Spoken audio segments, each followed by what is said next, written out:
Pascal triangle versus binomial coefficient.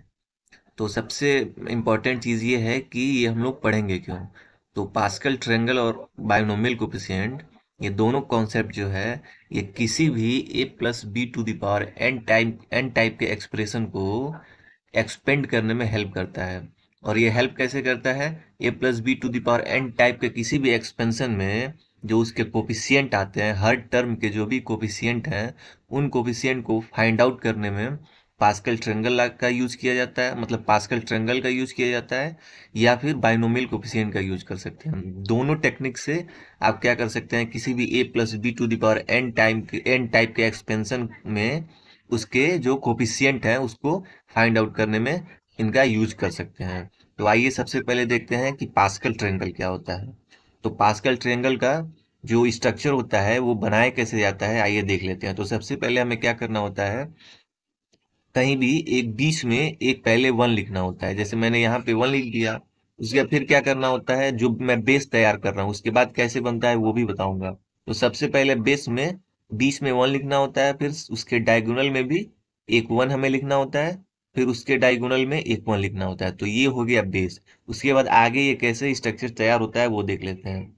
उसके बाद क्या करते हैं, ये जो वन वन वन ये स्ट्रक्चर तैयार हो गया एक ट्रायंगल का ऐसे, ठीक है। अब क्या करेंगे, अब इस वाले वन के डायगोनल में भी एक एक लिखेंगे, और इस वाले वन के डायगोनल में भी एक एक लिखेंगे, ठीक है।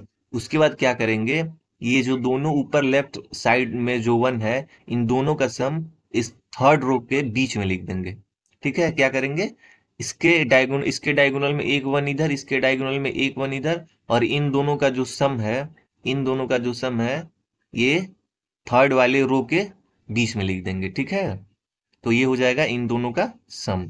ऐसे ही क्या करेंगे, फिर ये जो वन है इसके डायगोनल में क्या लिखेंगे, वन लिखेंगे, फिर इसके डायगोनल में भी वन लिखेंगे। अब क्या करेंगे, ये जो थर्ड रो में ये जो दोनों टर्म है वन टू, ठीक है, जो एग्जिस्टेंस टर्म है, उनका सम क्या करेंगे, उनके नीचे वाले रो के बीच में लिख देंगे, उनके बीच में, उनके नीचे वाले रो में उनके बीच में लिख देंगे, ठीक है। तो इनका नीचे वाला रो क्या होगा, ये होगा, ठीक है। इनका नीचे वाला रो ये हुआ, और इनका सम क्या हो जाएगा, थ्री। तो ये क्या हो जाएगा, वन वन प्लस, ये क्या हो जाएगा, one plus two is equal to three. तो रूल ये होता है कि नीचे वाले रो में उनका सम जो है उनके बीच में होना चाहिए। तो वन और टू के बीच में थ्री लिखना है, और ये कैसे लिखना है, ये इन दोनों का सम हो। ऐसे ही अब यहाँ पे देखेंगे, तो यहाँ पे क्या है, यहाँ पे टू है और यहाँ पे वन है। पर ऊपर वाले टर्म से देखना होता है, तो ऊपर वाले टर्म में वन टू था, तो इन दोनों का सम थ्री नीचे लिख देंगे। फिर आगे देखेंगे कि टू के बाद वन है, तो टू और वन का सम क्या लिखना है, नीचे वाले रो में इन दोनों का सम इन दोनों के बीच में लिखना है। टू और वन का सम टू और वन के बीच में लिखना है, लेकिन नीचे वाले रो में। तो टू और वन का सम क्या हो जाएगा, थ्री, और नीचे वाला रो क्या है ये, और टू और वन के बीच में लिखना है, तो ये क्या हो जाएगा, थ्री। तो ऐसे ये तैयार हो गया। फिर नेक्स्ट के लिए क्या करेंगे, वन के डायगोनल में वन लिखना होता है, फिर इन दोनों का सम जो क्या होगा, ये क्या हो जाएगा, फोर, ठीक है। फिर इन दोनों का जो सम क्या होगा, ये क्या हो जाएगा, सिक्स। और फिर इन दोनों का सम क्या हो जाएगा, थ्री और वन का सम ये हो जाएगा फोर। फिर ऐसे ही स्ट्रक्चर तैयार करेंगे, तो वन के डायगोनल में वन लिखेंगे, और वन और फोर का सम क्या हो जाएगा, फाइव। ऐसे ही फोर और सिक्स का सम क्या हो जाएगा, टेन। ऐसे ही सिक्स और फोर का टेन। ऐसे ही फोर और वन का फाइव। और ये हमेशा याद रखिए, ये डायगोनल में वन ऐसे ही चलता रहता है। फिर ऐसे ही ये सो ऑन, ठीक है। फिर ऐसे ही सो ऑन हम करते रहेंगे। तो ये होता है बेसिक स्ट्रक्चर, किसी भी पास्कल ट्रायंगल लॉ को कैसे जनरेट किया जाता है, ठीक है। तो ये हमारा जो ये बेस हमें लेना होता है पहले से ही, ये जो दो होता है इसको हम एज ए बेस लेते हैं। उसके बाद इस बेस की मदद से ये आगे स्ट्रक्चर ऐसे तैयार करते हैं, ठीक है। तो ये होता है पास्कल ट्रायंगल, ठीक। तो अब देख लेते हैं कि इस पास्कल ट्रायंगल का यूज कैसे किया जाता है। तो आप यहाँ देख सकते हैं मैंने लिखा है पावर, ठीक है। इसका क्या मतलब है, इसका मतलब ये है कि जब भी A plus B to the power N type का कोई भी एक्सपेंशन करना हो, जहाँ एन क्या होता है, नेचुरल नंबर से बिलोंग करना चाहिए, मतलब n minus two minus three minus four हो, तब पास्कल ट्रायंगल का यूज नहीं कर सकते। एन जो है नेचुरल नंबर से होना चाहिए, मतलब एक दो तीन चार पाँच ऐसा कोई भी हो, उस टाइम पे पास्कल ट्रायंगल ला यूज कर सकते हैं। तो पावर का क्या मतलब है? पावर का मतलब है n, ठीक है। तो जब भी a+b टू द पावर 0 हो, तब इस वाले रो की तरफ ध्यान देंगे, मतलब ये वाला रो, ठीक है। यहाँ मैंने एरो बनाया है, मतलब जब a+b टू द पावर 0 हो, तब इस वाले रो की तरफ ध्यान देंगे। जब a+b टू द पावर 1 हो, तब इस वाले रो की तरफ ध्यान देंगे। जब a+b टू द पावर 2 हो, तब इस वाले रो की तरफ ध्यान देंगे। a+b टू द पावर 3 में इस ये वाला रो, a+b टू द पावर 4 में ये वाला रो, a+b टू द पावर 5 में ये वाला रो, ऐसे ही सो ऑन चलता रहेगा, ठीक है। तो आइए देख लेते हैं अब इसको एक एग्जाम्पल से कि एक्चुअली इसका यूज क्या है, और एग्जाम्पल से समझ लेंगे। तो आइए सबसे पहले मैं एक एग्जाम्पल लेता हूँ, सिंपल एग्जाम्पल, जहाँ से एकदम बेसिक शुरू होता है। सपोज डैट मैं ले रहा हूँ a+b टू द पावर 2 का, मतलब a+b का होल स्क्वायर हमें निकालना है, ठीक है। तो इसको पास्कल ट्रिंगल लॉ से कैसे यूज करेंगे? तो सबसे पहले तो हमें क्या करना है, जो टेक्निक है इसको एक्सपेंड करने का, सबसे पहले हमें क्या करना होता है, ये जो पूरा पावर होता है, पहले क्या करना होता है, ये पूरा पावर जो है हमें a को देना होता है सबसे पहले, ठीक है। तो a को अगर पूरा पावर देंगे, कोफिशिएंट बाद में लिखना है, पहले एक्सपेंड करना है। तो पहले मैं एक्सपेंड कर रहा हूँ, कोफिशिएंट बाद में लिखूंगा। तो पहला जो है पूरा पावर ए को दूंगा, तो ये क्या हो जाएगा, a² ठीक है। उसके बाद क्या करना है, प्लस। अब मैंने ए को पूरा पावर दे दिया, मतलब तो पूरा पावर मेरा यहाँ पे कितना था, 2, तो ए को पूरा पावर दे दिया। अब क्या करूंगा, जो ए को मैंने जो पूरा पावर दिया है उसमें से एक पावर घटाऊंगा और बी को दे दूंगा। तो ए पे अभी कितना पावर था, 2, तो मैं क्या करूंगा, ए से एक पावर घटाऊंगा और बी को दे दूंगा, ठीक है। उसके बाद इन दोनों का प्रोडक्ट लिखना है, ए और बी का प्रोडक्ट लिखना है। तो ए में से अगर एक पावर हटाया तो बी को दिया, तो बी पे कितना हो जाएगा, b टू द पावर 1, ठीक। और जब ए से एक पावर घटाया तो ए के पास कितना बचा, 1। तो फिर मैंने बोला है कि पावर देने के बाद जो बचे उनको, उसको मतलब ए और बी को दोनों को प्रोडक्ट के साथ लिखना है। तो ए के पास 2 पावर था, तो एक पावर बी को दिया, तो b टू द पावर 1 हो गया। अब ए के पास कितना पावर बचा है, a टू द पावर 1, और जो बचा है उसके बाद इन दोनों को प्रोडक्ट में लिख देना है, ठीक है। प्लस अब क्या करना है, पहले एक पावर देना है बी को, फिर 2 पावर देना है, तो फिर ऐसे ही 2, फिर 3, फिर 4, तब तक पावर देना है जब तक ए की पावर 0 ना बच जाए। तो फिर अगला टर्म जब लिखेंगे तो आप देखेंगे कि अब क्या करना है, बी को 2 पावर देना है, तो बी को 2 पावर दूंगा, तो ये हो जाएगा b²। पहले एक पावर दिया, फिर 2 पावर। अब ए की पावर कितना बचा, ए की पावर 0, और फिर इन दोनों को मल्टीप्लाई में लिख देना है, ठीक है। तो फाइनली हमारा ये क्या बन गया, a²। अभी मैं कोफिशिएंट नहीं लिख रहा हूँ, पहले बस टर्म लिख रहा हूँ। तो ये हो जाएगा a², और ये क्या हो जाएगा, ए बी प्लस ए की पावर 0 क्या हो जाएगा, 1, ये हो जाएगा b²। तो ये तो हमारा हो गया टर्म। अब इस टर्म के कोफिशिएंट कहाँ से आएंगे, तो मैंने बोला है कि पास्कल ट्रायंगल में हम देखेंगे कि जब a+b to the power 2 power हो, तब इस वाले रो पे ध्यान देंगे। तो इस वाले रो में जो पहला टर्म होता है, ये जो पहला 1 है, ये क्या होता है, पहले टर्म का कोफिशिएंट होता है। फिर जो दूसरा टर्म आता है, वो दूसरा टर्म का कोफिशिएंट होता है। फिर तीसरा टर्म जो आता है, वो तीसरे टर्म का कोफिशिएंट होता है। तो जब पावर 2 है तो पहले टर्म का कोफिशिएंट क्या होगा, 1, दूसरे टर्म का कोफिशिएंट क्या होगा, 2, और तीसरे टर्म का कोफिशिएंट क्या होगा, 1। तो हमारा ये हो गया एक्सपेंशन। यही तो होता है a+b to the power whole square का एक्सपेंशन, यही होता है a² प्लस 2ab+b², ठीक है। तो ये बेसिक मेथड होता है। आइए एक और एग्जांपल देख लेते हैं। जैसे अगर a+b टू द पावर 4 का हमें एक्सपेंशन करना है, तो मैं पहले क्या करूंगा, पहले a को पूरा पावर दे दूंगा, ट्रांसफर कर दूंगा, तो ये हो जाएगा a to the power 4 plus. अब क्या करूंगा, ए से एक पावर रिड्यूस करूंगा और बी को दूंगा, तो ये हो जाएगा b टू द पावर 1। तो ए के पावर कितना बचा, 3, तो ये हो जाएगा a टू द पावर 3, और फिर इन दोनों को मल्टीप्लाई करा के लिख दूंगा। फिर ऐसे ही क्या करूंगा, बी को 2 पावर दूंगा, तो b टू द पावर 2, फिर ए के पास कितना बचा, 2 पावर, ठीक। प्लस ऐसे ही क्या करूंगा, बी को अब 3 पावर दूंगा, तो ये क्या हो जाएगा, b³ और ए। फिर क्या करूंगा, बी को चारों पावर दे दूंगा, तब ए के पास क्या बचेगा, a टू द पावर 0, ठीक है। तो ये हमारा किसके बराबर आ गया, a to the power 4 plus ये हो जाएगा a³ प्लस ये हो जाएगा a²b² प्लस ये हो जाएगा ab³ प्लस ये हो जाएगा b टू द पावर 4, ठीक। तो ये हमारे टर्म्स होंगे। अब हमें क्या करना है, इनके कोफिशिएंट लिखना है। तो हम इसको पास्कल ट्रायंगल से लिखेंगे इसके कोफिशिएंट। तो आप देख सकते हैं, मैंने बोला था कि जब भी पावर 4 हो तब इस ट्रायंगल में इस वाले रो पे ध्यान देना है, ठीक है। तो इस वाले रो में जो पहला टर्म है, इस एक्सपेंशन के पहले टर्म का कोफिशिएंट होता है। जो दूसरा टर्म है वो दूसरे टर्म का कोफिशिएंट होगा। जो तीसरा टर्म है वो तीसरे टर्म का कोफिशिएंट होगा। जो चौथा टर्म है वो चौथे टर्म का कोफिशिएंट होगा। और जो पांचवा टर्म है वो पांचवें टर्म का कोफिशिएंट होगा। तो चौथे रो में आप देख सकते हैं कि पहले टर्म का कोफिशिएंट क्या है, 1। तो ये हो जाएगा a⁴ प्लस, तो 1 का मतलब क्या होता है, ये 1 ना लिखे तब भी कोई दिक्कत नहीं है। और दूसरे टर्म का कोफिशिएंट क्या है यहाँ पे, 4। तो ये क्या हो जाएगा, 4a³ b प्लस तीसरे टर्म का कोफिशिएंट क्या है, 6। तो ये क्या हो जाएगा, 6a² b²। ऐसे ही चौथे टर्म का कोफिशिएंट क्या है, 4। तो ab³ और पांचवें टर्म का कोफिशिएंट क्या है, b⁴ ठीक है। तो ये जो है ये हमारा a प्लस b⁴ का एक्सपेंशन हो गया। बिल्कुल इजी मेथड है।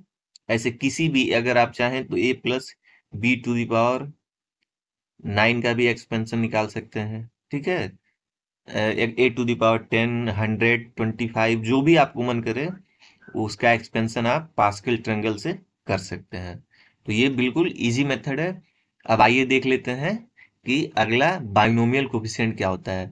और अगर इस तरह का expansion a plus b⁴n type का कोई भी एक्सपेंशन हो, इस तरह का कोई भी एक्सपेंशन हो, तो इसका एक्सपेंशन कैसे करेंगे और फिर बाइनोमियल कोफिशिएंट से कोफिशिएंट कैसे निकालेंगे। तो बाइनोमियल कोफिशिएंट में जो कोफिशिएंट निकालने का तरीका होगा वो बाइनोमियल कोफिशिएंट का एक मेथड होता है, तो उस मेथड से निकालेंगे, ठीक है। तो आइए शुरू करते हैं।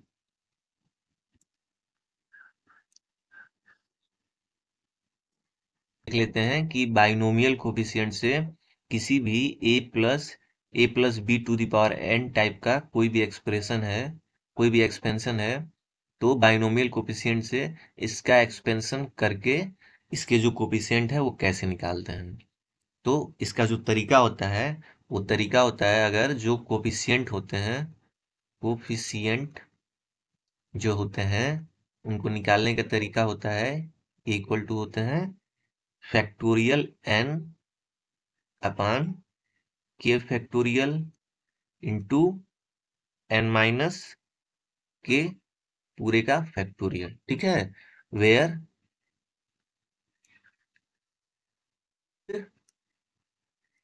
k बराबर 0, k बराबर 0 फॉर फाइंडिंग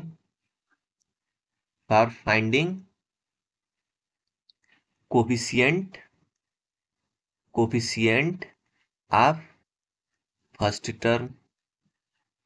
टर्म। ऐसे ही के बराबर 1 रखेंगे फॉर सेकेंड टर्म कोफिशिएंट के लिए, सेकेंड कोफिशिएंट। फिर ऐसे ही के बराबर जो है वो 2 रखेंगे वो थर्ड कोफिशिएंट निकालने के लिए, ऐसे ही के बराबर 4 रखेंगे फोर्थ टर्म का कोफिशिएंट निकालने के लिए, ठीक है। इसका क्या मतलब है, इसका मतलब ये है कि ये जो हमारा एक्सपेंशन होता है a प्लस b⁴n, तो हमारा ये जो एक्सपेंशन होगा वो इस तरह का होगा, a प्लस b a⁴n-1, फिर b होगा यहाँ पे, फिर क्या होगा, c होगा, फिर a⁴n-2 और फिर b² होगा, ऐसे चलता जाएगा। तो जब हमें ये a जो होगा ये क्या होगा, ये फर्स्ट टर्म होगा, ठीक। तो अगर बाइनोमियल कोफिशिएंट से अगर हमें पहले टर्म का अगर कोफिशिएंट निकालना है तो उस केस में हम क्या रखेंगे, k बराबर 0 इस एक्सप्रेशन में, ठीक है। ऐसे ही b जो क्या होगा, हमारा क्या होगा, ये सेकेंड टर्म होगा। तो ये जो सेकेंड टर्म का जो कोफिशिएंट निकालना है तो इस केस में हम क्या रखेंगे, k बराबर 1, ठीक। ऐसे ही c जो होगा ये क्या होगा, थर्ड टर्म होगा। तो इस वाले में कोफिशिएंट सी निकालने के लिए हम क्या रखेंगे, के की वैल्यू 2, ठीक है, ऐसे सो ऑन, ठीक। तो ये बिल्कुल बेसिक मेथड है किसी भी एक्सप्रेशन का बाइनोमियल कोफिशिएंट से कैसे कोफिशिएंट निकाला जाता है। अब आइए एग्जांपल देख लेते हैं। सपोज दैट मैं पिछला ही दोनों एग्जाम्पल ले रहा हूं, उसी से वेरीफाई करेंगे। A plus B to the power whole square, A plus B का होल स्क्वायर, इसका एक्सपेंशन करना है। तो इसका एक्सपेंशन करने का तरीका क्या होगा, पहले ए को पूरा पावर दे देंगे, फिर क्या करेंगे, एक पावर रिड्यूस करेंगे तो 1 बचेगा, फिर बी होगा, फिर क्या करेंगे, बी को पूरा पावर दे देंगे तो बी स्क्वायर हो जाएगा, और ए की पावर 0, ये 1 हो जाएगा। अब हमें ये जो है ये कोफिशिएंट निकालना है, ठीक है। तो हम पता है ये क्या होगा, ये फर्स्ट टर्म होगा, और ये क्या होगा, सेकंड, और ये थर्ड। तो बाइनोमियल कोफिशिएंट का जो कोफिशिएंट का फॉर्मूला है वो क्या है, एन फैक्टोरियल, ठीक है, अपन के फैक्टोरियल इंटू एन माइनस के फैक्टोरियल, ठीक। तो हमें पहला टर्म निकालना है, तो पहले टर्म के लिए क्या होगा, के बराबर 0, और दूसरे टर्म के लिए के बराबर 1, और तीसरे टर्म के लिए के बराबर 2। तो यहाँ पे क्या होगा, अगर हम देखें तो फॉर ए मतलब फॉर फर्स्ट कोफिशिएंट, तो क्या हो जाएगा, एन फैक्टोरियल मतलब 2 फैक्टोरियल इंटू पहले के लिए क्या रखेंगे, के 0 फैक्टोरियल इंटू 2 माइनस 0 फैक्टोरियल। तो ये क्या हो जाएगा, 2 फैक्टोरियल, और 0 फैक्टोरियल की वैल्यू 1, और ये क्या हो जाएगा, 2 फैक्टोरियल। तो ये कैंसिल आउट होकर क्या हो जाएगा, 1। इसका मतलब जो पहला टर्म है उसका कोफिशिएंट क्या होगा, 1, ठीक। ऐसे ही सेकेंड टर्म का, तो सेकेंड टर्म के लिए क्या करेंगे, सेकेंड कोफिशिएंट निकालने के लिए क्या करेंगे, 2 फैक्टोरियल मतलब n फैक्टोरियल। अब इसमें k की वैल्यू क्या रखेंगे, 1 फैक्टोरियल इंटू 2 माइनस 1 फैक्टोरियल। तो ये हो जाएगा 2 फैक्टोरियल, और नीचे ये 1 फैक्टोरियल 1, और 2 माइनस 1 फैक्टोरियल 1 फैक्टोरियल। तो 1 फैक्टोरियल की वैल्यू 1, और 2 फैक्टोरियल की वैल्यू 2। इसका मतलब जो सेकेंड टर्म का ये कोफिशिएंट है ये क्या हो जाएगा, 2। ऐसे ही थर्ड टर्म के लिए थर्ड कोफिशिएंट निकालना है, तो क्या करेंगे, थर्ड थर्ड कोफिशिएंट, तो इसको कैसे करेंगे, एन फैक्टोरियल मतलब 2 फैक्टोरियल अपन के फैक्टोरियल। तो इसमें के की वैल्यू क्या रखेंगे, के की वैल्यू इसमें थर्ड थर्ड कोफिशिएंट के लिए 2 रखेंगे, और यहाँ पे 2 माइनस 2 फैक्टोरियल। तो क्या हो जाएगा, 2 फैक्टोरियल इंटू 2 फैक्टोरियल, और ये क्या हो जाएगा, 2 माइनस 2 0 फैक्टोरियल 1। तो इसकी वैल्यू क्या हो जाएगी, 2 फैक्टोरियल से 2 फैक्टोरियल कैंसिल आउट तो 1। इसका मतलब जो थर्ड कोफिशिएंट है वो हमारा क्या हो जाएगा, 1, ठीक है। तो समझ में आ गया। तो फिर इसका एक्सपेंशन क्या आ गया, ये हो गया A square plus 2ab plus B square, ठीक है। तो ये भी एक तरीका हो सकता है, बाइनोमियल कोफिशिएंट से भी किसी भी एक्सपेंशन का A plus B to the power 1 N type का आप कोफिशिएंट ऐसे भी निकाल सकते हैं। अब आइए सेकंड एग्जांपल जो हमने किया था, A plus B to the power, suppose उसमें 4 किया था, इसमें 3 कर ले रहे हैं, A plus B to the power cube का एक्सपेंशन निकालना है। तो पहले तो क्या करेंगे, ए क्यूब, फिर क्या करेंगे, बी को एक पावर देंगे तो ए की पावर 3 बच जाएगा, प्लस क्या करेंगे, बी को 2 पावर देंगे तो ए की पावर, नहीं नहीं यहाँ पे 2 बचेगा, ठीक है, और यहाँ पे क्या बचेगा, ए बचेगा, ठीक। प्लस बी को तीनों पावर दे देंगे तो ए की पावर क्या बचेगा, 0, जो 1 हो जाएगा, ठीक है। अब इसके कोफिशिएंट निकलने हैं, लिखने हैं। तो इसके लिए हमें क्या लिखना है, के बराबर 0 पुट करना है, इसके लिए के बराबर 1, इस कोफिशिएंट के लिए, इसके कोफिशिएंट के लिए के बराबर 2, और इसके कोफिशिएंट के लिए के बराबर 3, ठीक है। तो अब आइए देख लेते हैं। तो पहला कोफिशिएंट निकालना है, अगर पहला कोफिशिएंट निकालना है तो फार्मूला क्या होगा, एन फैक्टोरियल अपन के फैक्टोरियल इंटू एन माइनस के फैक्टोरियल, ठीक। तो एन फैक्टोरियल क्या होगा, 3 फैक्टोरियल, और के फैक्टोरियल की वैल्यू मतलब 0 फैक्टोरियल, और ये एन माइनस के मतलब 3 माइनस 0 फैक्टोरियल। तो क्या हो जाएगा, 3 फैक्टोरियल, इसकी वैल्यू क्या होती है, 1। तो 3 फैक्टोरियल अपन 3 फैक्टोरियल 1, इसका मतलब पहले टर्म का कोफिशिएंट क्या होगा, 1। ऐसे ही अगर सेकेंड टर्म का कोफिशिएंट निकालना है, सेकेंड टर्म का कोफिशिएंट, तो ये क्या हो जाएगा, एन फैक्टोरियल मतलब 3 फैक्टोरियल अपान के फैक्टोरियल, तो इसमें सेकेंड टर्म के लिए क्या हो जाएगा, 1 फैक्टोरियल इंटू 3 माइनस 1 फैक्टोरियल। तो ये क्या हो जाएगा, 3 फैक्टोरियल अपान 2 फैक्टोरियल। तो इसकी वैल्यू क्या हो जाएगी, 3। तो इसका मतलब सेकेंड टर्म का कोफिशिएंट क्या हो जाएगा, 3। ऐसे ही अगर हमें थर्ड टर्म का कोफिशिएंट निकालना हो, थर्ड टर्म का कोफिशिएंट निकालना हो, तो एन फैक्टोरियल मतलब 3 फैक्टोरियल, और थर्ड टर्म के लिए के बराबर 2 मतलब 2 फैक्टोरियल इंटू 3 माइनस 2 फैक्टोरियल। तो ये हो जाएगा 3 फैक्टोरियल और ये हो जाएगा 2 फैक्टोरियल इंटू 1 फैक्टोरियल, तो 1 फैक्टोरियल की वैल्यू 1, और 3 फैक्टोरियल बाई 2 फैक्टोरियल ये क्या होता है 3। तो इसका मतलब इसका कोफिशिएंट क्या हो जाएगा 3।